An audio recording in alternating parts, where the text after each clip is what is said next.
Hello students, I am Varun Agarwal and this is your channel Learning Cafe। हमारी जो ये basically chemistry की एक सीरीज थी uncover the concept of chemistry, उसका हमने कल एक वीडियो शूट किया था जिसको बट उस वीडियो में कुछ बेसिक एरर थी जिसमें कुछ कंटेंट लाइक था। तो वहीं से टॉपिक आज आपका शुरू करते हैं जिस टॉपिक का नाम था बेसिक स्ट्रक्चर ऑफ एटम। बहुत बेसिक से एक बेसिक कंटेंट है basic structure of atom. So the atom the basically अगर एक एटम का स्ट्रक्चर ड्रॉ करते हैं तो एटम में उसके सेंटर में न्यूक्लियस होता है और उसके सराउंडिंग सेल्स होती हैं। This they are the cell और उसके सेंटर में होता है न्यूक्लियस। द मैनी इलेक्ट्रॉन्स जो शेल में इसके सराउंडिंग रोटेट करते हैं और न्यूक्लियस में proton number plus neutron present होते हैं। सो तो बेसिकली किसी भी एटॉमिक स्ट्रक्चर में तीन सब कंपोनेंट्स होते हैं, इलेक्ट्रॉन्स, प्रोटॉन और न्यूट्रॉन। इलेक्ट्रॉन पे जो चार्ज होता है वो होता है नेगेटिव, प्रोटॉन पे चार्ज होता है positive and neutron no charge.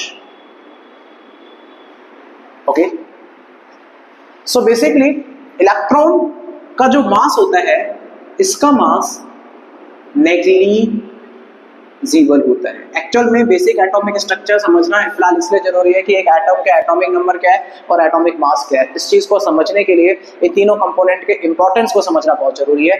जैसे इलेक्ट्रॉन्स का मास नेग्लिजिबल है, मतलब इसका मास हम मान के चलते हैं इसका मास 0 के आसपास होता है। तो किसी भी एटम या किसी भी एटम का जो एटॉमिक मास है, एटॉमिक मास होता है, उसको कैलकुलेट करने के लिए number of protons plus number of neutrons. Number of neutrons को जब प्लस करते हैं तो आपका उसके एटम का एटॉमिक मास कैलकुलेट होता है, जिसमें एटॉमिक मास को रिप्रेजेंट करते हैं ए से। तो नंबर ऑफ प्रोटॉन और नंबर ऑफ न्यूट्रॉन दोनों को अगर प्लस करें जो उसके सेंटर में प्रेजेंट रहते हैं तो एटॉमिक मास आता है। इलेक्ट्रॉन के मास को हम कंसीडर नहीं करते क्योंकि इसका मास ऑलरेडी 0 से भी बहुत कम होता है, 0 भी नहीं 0 से भी बहुत कम होता है। So this is they are the very important thing.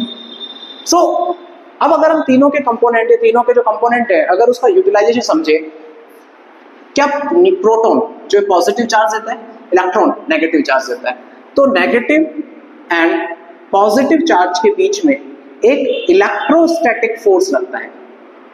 Electrostatic force लगता है। इस इलेक्ट्रोस्टैटिक फोर्स की वजह से इनके बीच में अट्रैक्शन रहता है और इन अट्रैक्शन की वजह से न्यूट्रॉन ये एटम स्टेबल रहता है क्योंकि ये इलेक्ट्रॉन प्रोटॉन के साथ रहते हैं। The proton never allowed to move the electron because negative और प्रोटॉन के बीच में नेगेटिव चार्ज और प्रोटॉन या प्लस चार्ज के बीच में अट्रैक्शन फोर्स रहता है। तो इलेक्ट्रॉन का बहुत इंपॉर्टेंट रोल होता है एक इलेक्ट्रोस्टैटिक फोर्स को जनरेट करने में, जिसकी वजह से एटम स्टेबल रहता है।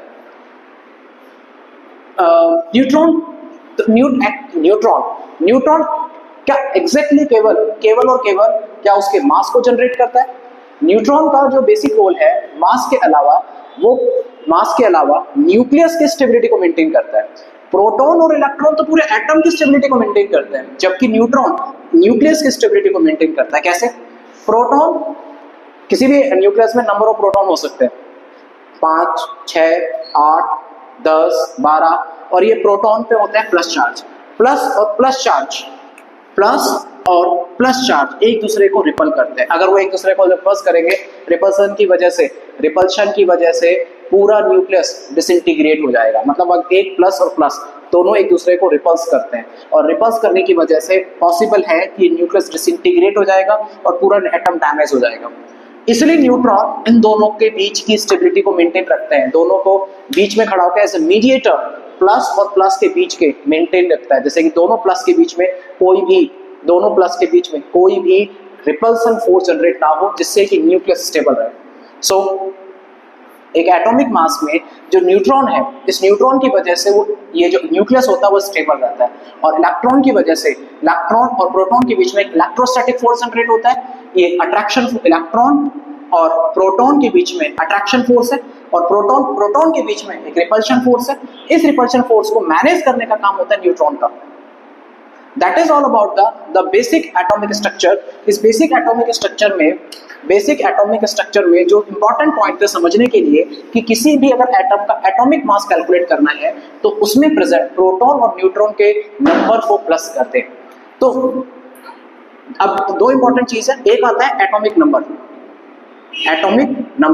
एटॉमिक नंबर इक्वल होता है प्रोटॉन के नंबर के, जिसको हम रिप्रेजेंट करते हैं जेड से। ओके, और एटॉमिक मास इसको रिप्रेजेंट करते हैं ए से, जो होता है number of protons plus number of neutrons, जिसको हम रिप्रेजेंट करते हैं ए से। तो किसी भी एलिमेंट में, फॉर एन एग्जांपल कोई एक्स एलिमेंट है, उस एलिमेंट में जो एटॉमिक नंबर है वो होता है जेड, और उसका जो एटॉमिक मास है वो होता है ए। जैसे एग्जांपल के लिए हीलियम का एग्जांपल लेके चलते हैं। हीलियम का एग्जांपल लेके चलते हैं। हीलियम का एटॉमिक नंबर 2 होता है क्योंकि इसमें 2 प्रोटॉन प्रेजेंट है। उसका एटॉमिक मास 4 होता है क्योंकि इसमें 2 प्रोटॉन है और 2 न्यूट्रॉन है, तो दैट्स व्हाई उसका एटॉमिक मास होता है 4। So this is a way to represent the helium. इसमें 2 उसके एटॉमिक नंबर को रिप्रेजेंट करता है और 4 उसके एटॉमिक मास को रिप्रेजेंट करता है। तो ये एटॉमिक नंबर और एटॉमिक मास किस वे में कैलकुलेट करते हैं? एटॉमिक नंबर उसके प्रोटॉन के नंबर पे डिफाइन होता है और एटॉमिक मास उसके प्रोटॉन और न्यूट्रॉन के नंबर पे डिफाइन होता है। That is all about the basic atomic structure. So आगे मूव ऑन करने से पहले, मतलब एटॉमिक मास कैलकुलेट करने के लिए, मॉलिक्यूलर मास कैलकुलेट करने के लिए एक कुछ एलिमेंट्स की एक सीरीज है। उस एलिमेंट्स की सीरीज में अगर उसके प्रोटॉन और न्यूट्रॉन के नंबर को समझें या उसके सीक्वेंस को समझें तो आइडिया लगता है कि किस तरीके से आप किसी भी एटम का एटॉमिक मास कैलकुलेट कर सकते हो। जैसे for an example, this is a element name. Okay, इसमें एलिमेंट नेम, उसका प्रोटॉन, उसका एटॉमिक नंबर,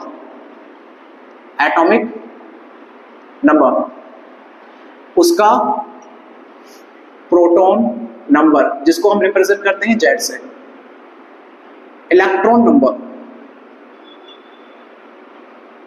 ओके, फिर आता है न्यूट्रॉन नंबर, फिर आता है उसका एटॉमिक मास जिसको रिप्रेजेंट करते हैं ए से, जिसकी यूनिट होती है AMU, atomic mass unit. So one by one elements को देखते हैं। जैसे हाइड्रोजन का एटॉमिक नंबर 1, जो उसका एटॉमिक नंबर होता है वो इसके प्रोटॉन का नंबर होता है, क्योंकि प्रोटॉन के नंबर की वजह से उसके एटॉमिक नंबर को डिफाइन किया जाता है। हाइड्रोजन कोई भी अगर जब तक चार्ज नहीं है, स्टेबल है, तो उसमें प्रोटॉन का नंबर और इलेक्ट्रॉन का नंबर सेम रहेगा, और न्यूट्रॉन का नंबर इसमें होता है 0। तो 1 + 0 = 1 AMU, जिसको शॉर्ट में U भी कह सकते हैं। सेकेंड, हीलियम में एटॉमिक नंबर 2, प्रोटॉन नंबर होता है 2, इलेक्ट्रॉन नंबर भी होते हैं 2, और उसके न्यूट्रॉन नंबर होते हैं 2। तो that's why 2 + 2, this is a 4 AMU। Next है लिथियम का एटॉमिक नंबर 3, प्रोटॉन नंबर 3, इसमें इलेक्ट्रॉन नंबर भी होते हैं 3, और न्यूट्रॉन नंबर, इसमें जो न्यूट्रॉन नंबर प्रेजेंट होते हैं वो होते हैं 4। So it means this is a 3 + 4, it is 7 AMU। Sometime क्या होता है कि हम ज्यादातर केसेस में प्रोटॉन नंबर और न्यूट्रॉन के नंबर को सेम मानते हैं, और कई बार ऐसा होता है कि किसी भी एटम के एटॉमिक मास को कैलकुलेट करने के लिए एक कन्वेंशनल मेथड दिखाया जाता है कि उसके एटॉमिक मास का डबल कर दो। परंतु अगर आप यहाँ डबल नहीं कर सकते, जैसे यहाँ पे 2 को आपने डबल किया तो 4 आ गया, क्योंकि ऐसा उन केस में होगा जहां पर न्यूट्रॉन नंबर और प्रोटॉन नंबर सेम हो, उस केस में होगा। परंतु अब यहाँ देखिए, यहाँ पर अगर एटॉमिक नंबर 3 है लेकिन यहाँ न्यूट्रॉन नंबर 4 है, तो यार अगर आप उसको 3 को मल्टीप्लाई करके मल्टीप्लाई भी करते हैं, उसका डबल भी करते हैं, तो 6 आना चाहिए था, परंतु यहाँ 7 आ रहा है। इट मीन्स हर केस में आप उसको डबल नहीं कर सकते। अगला आता है बेरिलियम, जिसका atomic number 4, proton number 4, okay, electron number भी इसका 4, लेकिन उसमें जो न्यूट्रॉन नंबर होते हैं वो होते हैं इसके 5। तो this means this is a 4 + 5 9 AMU। Okay, अगली series carbon, nitrogen, oxygen. Carbon का हो गया एटॉमिक नंबर 6 8 7 8, इसके प्रोटॉन नंबर हो गए 6 7 8, इलेक्ट्रॉन नंबर भी सेम होंगे 7 8, इसके न्यूट्रॉन नंबर, कार्बन के न्यूट्रॉन नंबर होते हैं 6, ओके, नाइट्रोजन के होते हैं 7, ऑक्सीजन ऑक्सीजन ऑक्सीजन के जो एटॉमिक न्यूट्रॉन नंबर होते हैं, इसके जो इसके जो न्यूट्रॉन नंबर होते हैं वो होते हैं 8। तो it means this is a 6 + 6 12, 7 + 7 14, 8 + 8 16। So this is a way. Maximum cases में उसके एटॉमिक नंबर का डबल करके आप उसके वैल्यू को मिल सकता है। जैसे 1 को, जैसे एग्जांपल आपने 2 को डबल किया तो 4 मिला, ओके, एंड 6 को डबल किया, 7 को डबल किया, 8 का डबल किया, but in the many of the cases यहाँ पर एटॉमिक नंबर उसके जस्ट डबल से ज्यादा है। जैसे यहाँ बेरिलियम को अगर 4 को 2 × 8 करते हैं तो 1 ज्यादा है, 3 को डबल करते हैं तो 6 इससे 1 ज्यादा है। Okay, so they are the basic way to calculate the atomic mass unit, it means the atomic number। okay, अगला सीरीज चलते हैं ऑक्सीजन के बाद में, एंड नेक्स्ट है fluorine, neon, sodium, magnesium, aluminium, silicon. Okay, this is अ 9 10 11 12 13 14, इसके proton number भी उसके सेम रहते हैं 9 10 11 12 13 14, इसके इलेक्ट्रॉन नंबर भी सेम रहते हैं, इलेक्ट्रॉन नंबर 9 10 11 12 13 14, इसके न्यूट्रॉन नंबर, मेजॉरिटी जो वैरायटी आती है वो न्यूट्रॉन नंबर में ही है। इसके न्यूट्रॉन नंबर है 10, इसके भी न्यूट्रॉन नंबर 10, ओके, सोडियम 12, इसके 12, ओके, एल्यूमिनियम में जाएंगे, एल्यूमिनियम के अंदर जो न्यूट्रॉन नंबर है जैसे 14, इसके भी सिलिकॉन के भी 14, तो यहाँ पर आप इसकी वैल्यू चेंज करेंगे। एटॉमिक मास यूनिट, जिसमें उसके प्रोटॉन 9 + 10 19, 10 + 10 20, ओके, 11 + 12 23, यहाँ पे नंबर चेंज हो गया, सेम नहीं है, यहाँ पर सेम है, यहाँ पर सेम नहीं है, तो प्रोटॉन और न्यूट्रॉन के नंबर मैक्सिमम केसेस में सेम नहीं है। ओके, मैग्नीशियम, अगर आप मैग्नीशियम पे जाएंगे 12 + 12 24, ओके, एल्यूमिनियम ये हो गए 13 + 4 14 27, ओके, एंड दिस मीन 14 + 14, तो ये हो गए 28। सो this is about the silicon, जिसमें एटॉमिक मास उसके प्रोटॉन नंबर का डबल भी हो सकता है और नहीं भी हो सकता। तो ये थे सिलिकॉन तक के एटम्स। अब चलते हैं अगले एटम्स। सिलिकॉन के बाद में phosphorus, sulphur, chlorine, organ, potassium, calcium, ये 20 तक के हैं। ओके, अभी आप 20 तक ही स्टडी करेंगे। This is the 15 16 17 18 19 20। इसमें proton number 15 16 17 18 19 20। Electron number same again, electron number 15 16 17 18 19 20। Okay, इसमें इसके नंबर सेम है। इसके जो न्यूट्रॉन नंबर है, न्यूट्रॉन नंबर, अब न्यूट्रॉन नंबर इसके वेरी करते हैं, न्यूट्रॉन नंबर इसके वेरी करते हैं। जैसे न्यूट्रॉन नंबर के अंदर जैसे ही आपका फास्फोरस है, एक मिनट,